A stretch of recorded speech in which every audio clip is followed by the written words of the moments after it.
I just want to say really quickly, I'm not going to be finishing this book. It's just so boring compared to the first one. So I have the second and third book here. I'm probably just going to get rid of them. I'll probably just give them to Goodwill like I do with books when I finish them. Because I have some other ones that I've gotten from the Dollar Tree. Which, I don't know who buys books from the Dollar Tree. But I've been wanting to read these. And I feel bad for putting this off so long because the first video that I made about the first book has just been on my channel for a while now, and I'm like, okay, the second one's coming in, and it never did, and it's just because I can't get into this book. I'm this far in, and I feel like I've been forcing myself to read this because I don't like how only in the second book did they introduce the point of view of the cousin.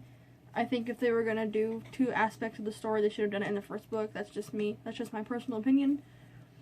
Like, I already know what happens.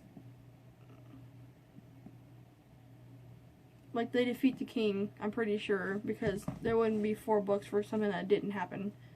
So, yeah, no, so, I'm not going to read those. So, I might start with this one. It's called Telegraph Avenue, a novel by Micheal Chabon. And the print is so big. Can you see how big this print is? Look how big this is. I don't know. This one is about as the summer 2004 draws to a close, Archie Stallings and Nat Jaffe? We're gonna go Jaffe. Are still hanging in there. Longtime friends, bandmates, and co-regents of Brokeland Records, a kingdom of used vinyl located in the borderlands of Berkeley and Oakland. Their wives, Gwen Shanks and Avia Rothjaff, are the Berkeley birth partners, a pair of semi-legendary midwives who have welcomed more than 1,000 newly minted citizens into the dented utopia, whose heart, half tavern, half temple, stands Brokeland.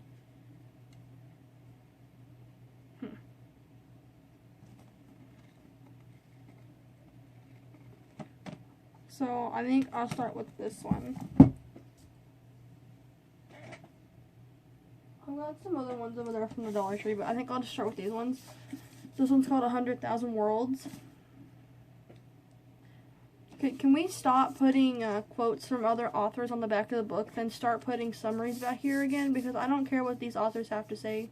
I care what this book is about. And it's cool that it's in here on the cover of the book, but I don't want to have to open a book to read what it's about.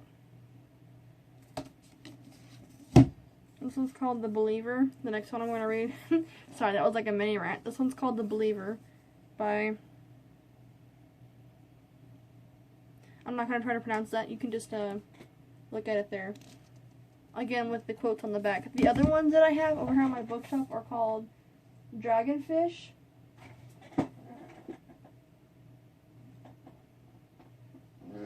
And Healers. And Breaking Sky.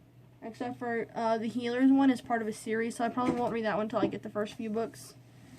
It's like the 3rd or 4th book in the series. So, basically, this video was to say goodbye to these ones, and hello to this one. And these ones. So, if you like dragons and don't recommend, it's been a long day, you don't mind changing perspectives that only starts in the 2nd book, I would recommend this. This is not the first book. The first book is called Eragon. It's blue, a lot bigger than this. Yeah, so I just wanted to say that the 2nd video of that series is never coming because I'm not finishing this book. When I was still in high school, the librarian there told me, don't ever force yourself to read a book. Because, like, why would you, for one, do that to yourself, to force yourself to read a book you don't like? When you could be reading a book you do enjoy. And so, I'm taking that advice to heart. I used to, if I picked out a book and I didn't like it, I would just force myself to finish it because, I don't know, for some reason I felt that I had to. Just so I could say, oh, look how many books I read this month. But reading is not a contest. It's a hobby. So, yeah, I'm not ever going to force myself to finish a book again because I don't feel like wasting time reading a book I don't like. So, I'll start on this book, and if I end up not liking it, I'll make a video just like this and tell you why, and that'll be the end of that book, and we'll move on to the next one. Now, there are some other reasons why I didn't like this book. I didn't like that Eragon and the elf, the girl he rescued, Aria, are falling in love. That's just so cliche. I wish there was a book about dragons that did not have romance in it. I wish there was just the story, just the dragons. Like, the dragons are the main part of this book, so I wish that's all that was in here. And I didn't like how, now that Aria's back home, I'm sorry the lighting's weird, I just saw that when I sat back up.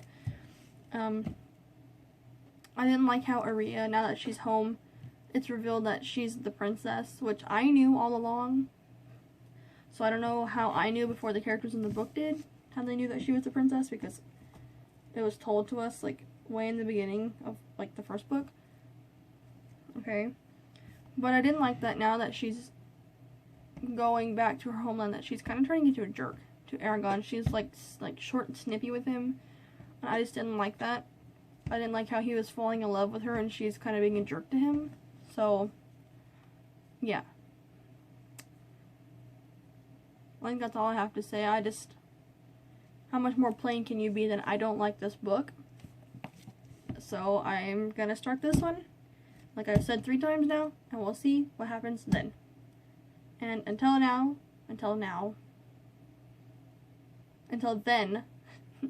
whatever, bye.